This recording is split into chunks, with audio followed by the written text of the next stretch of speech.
Bapak Ibu, para kadang kinasih simbah-simbah lan adik-adik, para rama suster broder berkah dalem Gusti. Sugeng rawuh wonten ing PDSK channel menika. Kados pundi kabar panjenengan? Mugi-mugi bagas kasarasan kesehatan kawilujengan tansah mengku kula panjenengan sami anggenipun kelampai gesang ing dinten menika. Lan mugi-mugi lumantar panglimbang basa Jawi waosan Injil kula panjenengan sansaya saged nggayuh iman kapitadosan ingkang leres lan mantep. Langkung-langkung anggenipun kula panjenengan sansaya pitados ing Gusti ingkang wungu lan ugi pitados bilih Gusti Yesus ingkang wungu saged kula panjenengan panggihi wonten ing pundi papan ing wanci menapa kemawon sing kadang kala malah ora kanyono-nyono.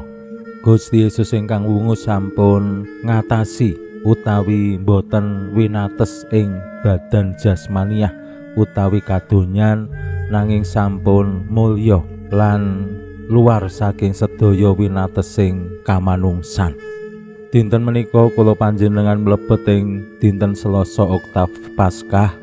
Lumantar waosan Injil kula panjenengan kaparingan pitedah langkung-langkung lumantar tuladanipun Maria Magdalena ingkang estu anggenipun tresnani Gusti menika lebet sanget saengga gadhahi pengajeng-ajeng sing ageng badhe pinanggih kalian Gusti lan madosi Gusti tanpa wonten kendhatipun. Lan menapa ingkang dipun upadi dening Maria Magdalena pranyata kasembadan saged pinanggih kalian Gusti sing sepisanan.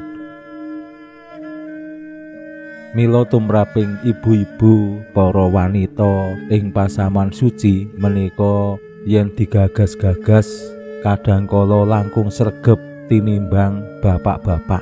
Mbok menawi nggih awit tuladanipun Maria Magdalena ingkang rikala manggihi makam kosong lajeng boten nglokro, boten terus wasumelang ning tetep kepengin madosi lan manggihi minimal jenazahipun Gusti. Yen jenazah ora ana ya mbuh piye carane iso ketemu. Ning pranyata malah Maria Magdalena pinanggih kalian Gusti sing wungu. Pramila monggo kita pirengaken sabda dalem Gusti ing dinten menika lan kita wiwiti kanthi sembahyang sawetawis. Konjo ing asma dalem Yang Rama saha Yang Putra tuwin Yang Roh Suci. Amin. Suawi sami munjuk. Gusti Yesus sabda dalem Yang Rama ingkang sampun manjalma, mugi karsa ngandika dhateng kawula wonten ing asepen ing telenging manah kawula. KBKO kegiatan lan panglipur ingkang manjing ing sabda dalem kapenuwana kawula mawi ro ing kawicaksanan dalem. Mugi-mugi srana anggen kawula maos lan mirengaken sabda dalem kawula sansaya nunggil ing sampeyan dalem. Amin. Waosan Injil kapetik saking Injil Yohanes bab 2 ayat 11 ngantos dumugi 18. Nalika samono Maria ngadeg ing sangareping pasaryan karo nangis lan tumungkul, banjur nginguk ing jero lan sumurup malaikat loro mangagem sarwa putih, sing siji lungguh ana ing ulon-ulon, sijine ana ing dagan papan anggone nyarekake salira dalem. Malaikat mau ngandika, "Wanita, ya gene kowe nangis?" Maria mangsuli, "Sebab Gusti kula dipun pendhet tiyang lan kula boten mangertos sakmenika wonten ing pundi." Sawuse celathu mangkono mau banjur tumoleh lan weruh Gusti Yesus jumeneng nanging pangling marang Gusti. Gusti ngandika, "Wanita, ya gene kowe nangis. Sapa sing kok goleki?" Maria ngira yen mung juru kuncine mula celathu.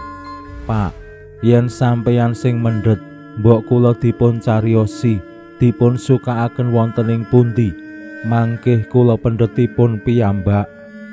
Gusti Yesus ngandika, "Maria." Maria mengo karo matur, "Rabuni," tegese Bapa Guru. Nanging Gusti nuli ngandika, "Aja nggepok aku, awit aku durung sowan ramaku. Kono kandhanono sedulur-sedulurku, aku munggah sowan ramaku lan ramamu, Allahku lan Allahmu." Maria Magdalena nuli nemoni para murid lan kandha, "Aku wis weruh Gusti lan mangkene pangandikane." Makaten sabda dalem Gusti. Suawi sami munjuk. Gusti, kawula munjuk sembah nuwun karana sabda dalem. Sabda dalem dadosa obor ingkang madangi margining gesang kawula. Katuntuna kawula sageta sabda dalem menika numusi manah ngantos tansah ngrembaka kangge nggayuh gesang ing suwarga. Amin. Bapak Ibu para kadang kinasih simbah-simbah lan adik-adik, waosan Injil ing Oktav Paskah dinten kaping kalih dinten Selasa tasih nyariosaken kados pundi wungu dalem Gusti ing pengalamanipun murid-murid cinaket langkung-langkung para wanita. Lan ing dinten menika Gusti Yesus kepareng ngetingali lan paring pitedah paring kasantosan dumateng Maria Magdalena, salah setunggaling wanita sing kanthi sregep kanthi rajin isu umun-umun nuweni pasaryan dalem Gusti lan ingkang sepisanan nekseni bilih makamipun kosong, watune wis gumlimpang. Lan ing mriku midhanget aturipun malaikat, "Wanita, kowe goleki sapa?" Kadosipun Maria Magdalena menika nggih sampun mireng bilih layonipun Gusti Yesus menika dipendhet tiyang. Yen miterat para imam kepala lan pinituaning bangsa Yahudi lumantar prajurit-prajurit sing njupuk kuwi salah sijining murid dalem Gusti. Ing jaman semanten murid-murid dalem Gusti kuwi akeh banget. Mila kula panjenengan saged mbayangake yen imam-imam kepala lan pinituaning bangsa Yahudi pengen gawe tintrim ing antarane persekutuan para murid, benda curiga siji kalawan sijine. Awit ora ana sing ngerti sapa sing njupuk, termasuk Maria Magdalena. Mila lajeng nyuwun pirsa dumateng Gusti Yesus sing dianggep juru taman, juru kunci pasarean. "Pak, yen jenengan sing mendhet, kula mbok diparingi priksa wonten pundi?" Ning pranyata rikala Gusti Yesus nyebut asma Maria, Maria lajeng mari panggling, "Oh, Rabuni, Bapa Guru."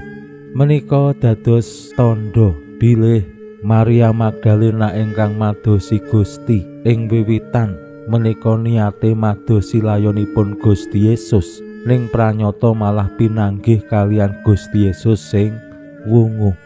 Wonten ing pundi kadadosanipun Maria Magdalena pinanggih kalian Gusti Yesus?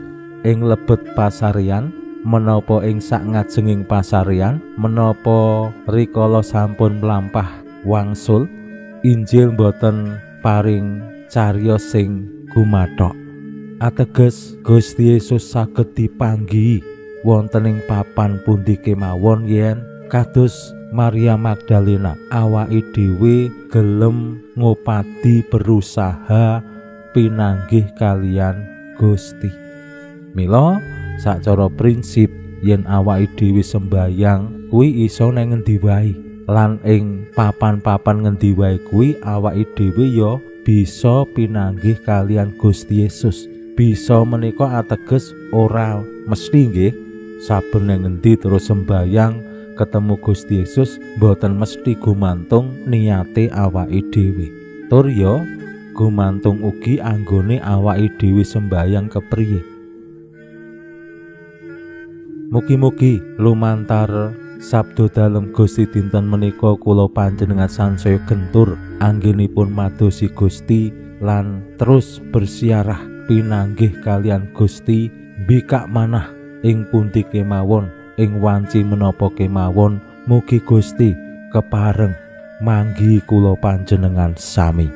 Pinuji Allah sakmenika sarta ing salami-laminipun. Salam sehat, salam bahagia, salam katentreman.